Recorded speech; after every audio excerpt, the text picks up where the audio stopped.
c'est de la fausse modestie de dire que Racine est génial.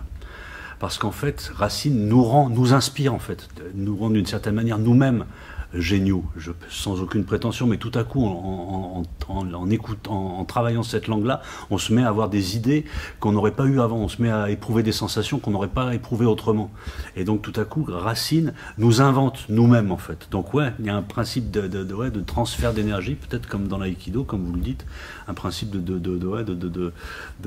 d'échange d'énergie. Voilà, il faut comment dire, il faut s'engager avec une forme de... Je veux dire, le texte résiste et il demande de l'énergie, il demande de l'engagement pour pouvoir nous restituer quelque chose, quoi. Il nous rend géniaux, en fait.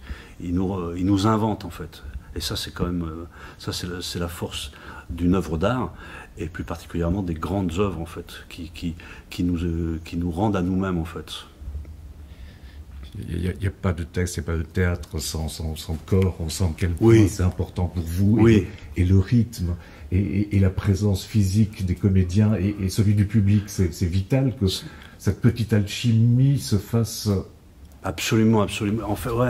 En fait, il y a l'utopie. L'utopie, c'est d'arriver à un niveau d'engagement, un niveau de précision qui ferait que nous n'aurions plus besoin des mots de Racine. Je veux pas dire par là que nous les remplacerions par nos propres mots, mais que la relation des corps entre eux, la relation des souffles, la chorégraphie finissent par produire le sensible en puissance que Racine arrive à saisir par sa littérature, en fait. L'idée, ce serait d'une certaine manière comment, à partir d'une chose morte, c'est-à-dire une chose écrite, c'est-à-dire du noir sur du blanc, comment les acteurs s'investissent de cette chose morte et la rendent progressivement à la vie, en fait, l'incorporent et la rendent au chaos, en fait. C'est-à-dire qu'à un moment donné, l'idéal de toute pièce de théâtre, c'est de faire que voyez, que nous ne soyons plus que du corps, que nous ne soyons plus que du corps vibrant.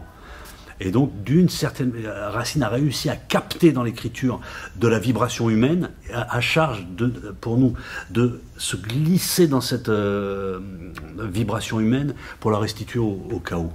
Peut-être le spectacle sera sublime quand on pourra le jouer en se passant des mots. On n'en est pas encore là, mais on y aspire, c'est une utopie. Ça rentre pas particulièrement en résonance avec une actualité.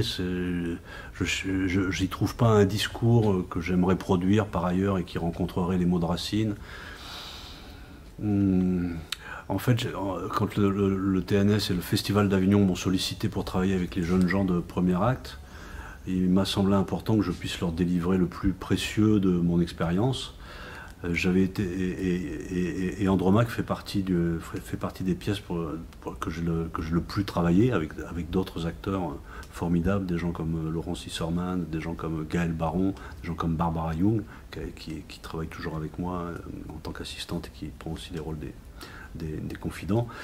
Donc voilà, il m'a semblé que pour rencontrer ces jeunes acteurs de premier acte, il fallait que je vienne armé de mon expérience la plus riche, une de mes expériences les plus riches. Donc c'est pour ça que j'ai proposé de travailler Andromaque, que j'avais déjà travaillé par ailleurs. Et le titre entre aussi un petit peu en résonance avec ça. Je l'ai monté dans différents... C'est pas du tout une reprise, hein. C'est pas un spectacle que j'ai déjà fait, je referai la même chose avec d'autres acteurs. À chaque fois, j'ai des approches différentes. Et c'est vrai que c'est une pièce que j'ai pas vraiment... Enfin voilà, ça s'appelle Andromaque à l'infini parce que j'aime reprendre à l'infini les mêmes textes et les monter encore et encore. Vous voyez, on dit parfois qu'il y a des metteurs en scène qui font toujours le même spectacle, ce qui moi me gêne pas du tout. Moi je prends toujours le même texte pour faire des spectacles...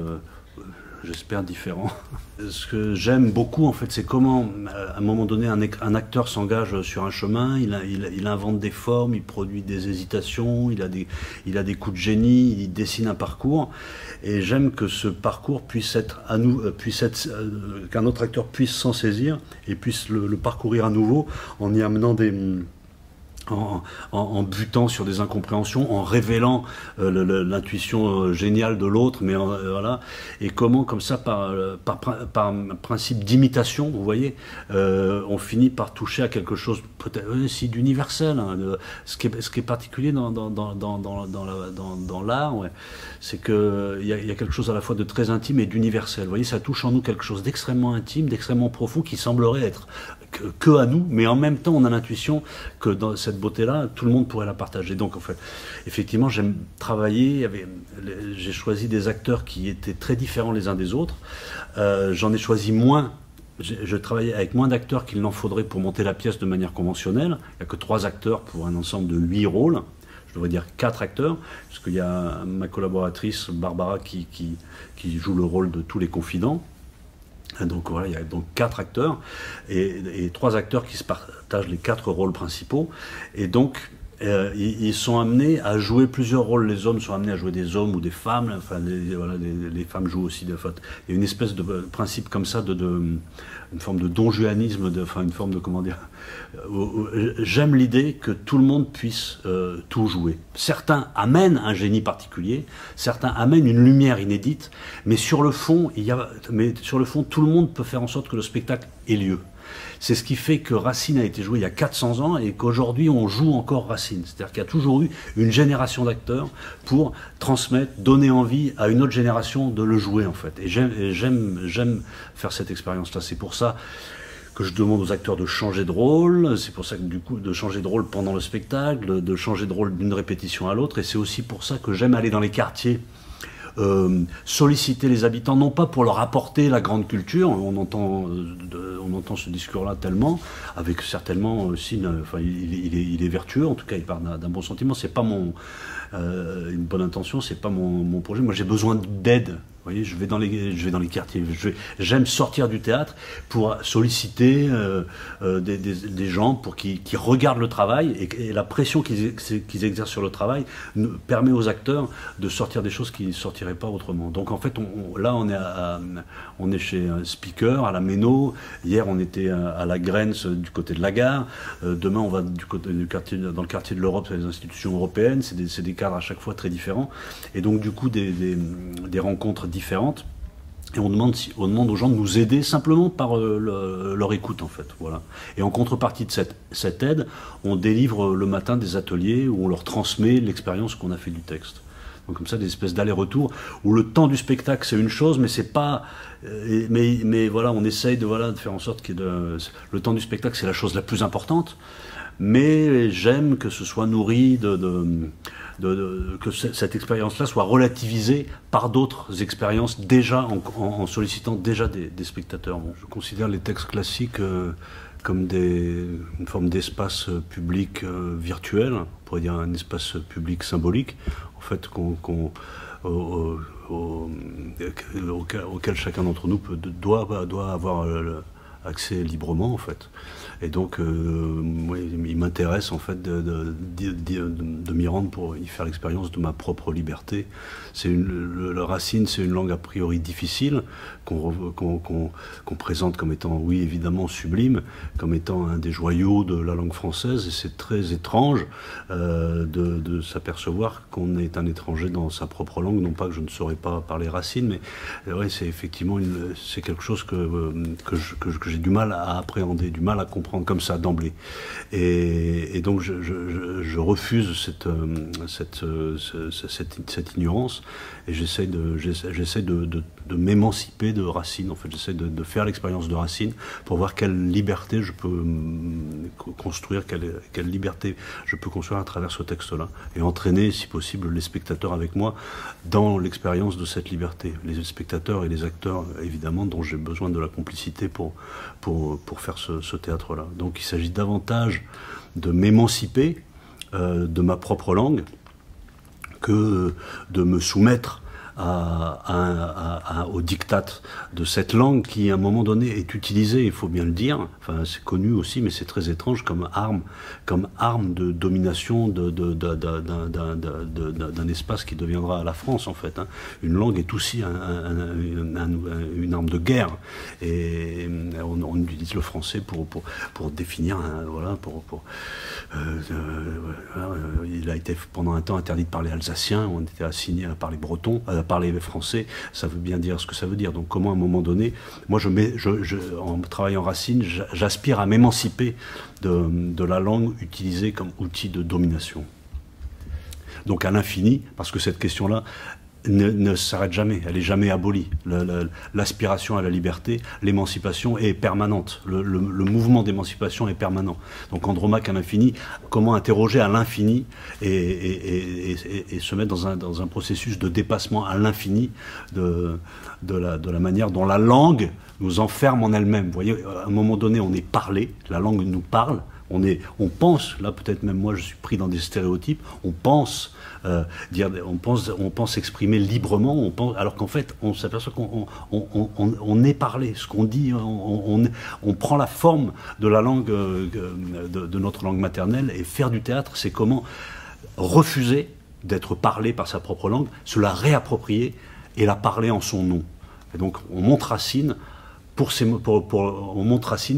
pour pouvoir le jouer en notre nom. Voilà. En fait, le théâtre commence voilà, quand quelqu'un prend la parole et que quelqu'un l'écoute, le théâtre commence en fait. Il y a un principe de voilà, donc c'est cette espèce de phénomène singulier que j'aime provoquer inexorablement partout où je passe, quoi. C'est un peu christique, mais c'est quoi la phrase là dans Saint Matthieu? Que 2 ou 3 personnes se réunissent en mon nom et je serai au milieu d'elles. Il y a quelque chose comme ça pour le théâtre, que nous nous assemblions pour nous raconter une histoire, et le théâtre advient. J'aime assez cette idée-là. Mais bon, je crois que c'est ça, que 2 ou 3 personnes se réunissent en mon nom. Là, ce serait le théâtre, peut-être. Et je serai parmi elles. Et le théâtre aura lieu. Ce que j'adore, c'est que dans le théâtre, vous voyez, j'ai appris, sans me rendre compte, enfin voilà, j'ai appris à marcher. Enfin, vous voyez, quand ma mère le principe même j'ai appris à marcher, j'ai appris à parler, sans m'en rendre compte. Donc j'ai appris à dire quelque chose à quelqu'un, j'ai appris à rejoindre quelqu'un, ou à m'éloigner de quelqu'un. Et c'est les deux choses fondamentales dont on a besoin pour faire du théâtre. La capacité de se mouvoir dans l'espace et la capacité de parler. Donc à partir de là, on peut faire du théâtre. Donc le théâtre est toujours immédiatement disponible, en fait, vous voyez. Il s'agit d'en faire. Après, bon, certains accordent leur intérêt à autre chose, c'est pas très grave, mais ce que j'aime, c'est cette... Vous voyez, vous allez n'importe où. J'avais monté Tartuffe une époque, j'avais perdu mon texte, on s'arrête dans une station-service et ils vendaient Tartuffe. Donc je l'ai pris et je l'ai monté sur le texte que j'avais trouvé dans la station-service à 1 euro, offert avec le plein, ou 1 euro. Et il y avait, voilà, vous prenez le texte, vous alignez les phrases, vous en dites une, vous comprenez pas, vous en parlez avec votre voisin, ah bah tiens, vas-y, dis-la, et puis petit à petit, il y a quelque chose qui se met en place, quoi. Et ça, cette disponibilité immédiate, comme la terre, quoi. On se penche et voilà. Je trouve que ça donne au théâtre une valeur inestimable, en fait. Il est toujours temps de faire du théâtre, en fait. Il est toujours temps de raconter une histoire, il est toujours temps d'aller à la rencontre de l'autre et de produire un espace de fiction, un espace d'utopie, un espace de quelque chose qui n'existerait pas, mais que toi et moi nous ferions exister du simple fait de passer un contrat théâtral. Et donc je trouve que ça c'est... Ouais, ça ne peut pas, ça peut, peut-être ça mourra un jour, j'en sais rien, mais en tout cas, c'est là. Il suffit de s'en saisir, c'est là. Et je sais pas ça, non, ouais, j'aime bien cette sensation, c'est là. Viens, on fait du théâtre, ouais, d'accord. Comme le sport aussi, hein. Le foot, il faut un ballon, je sais pas.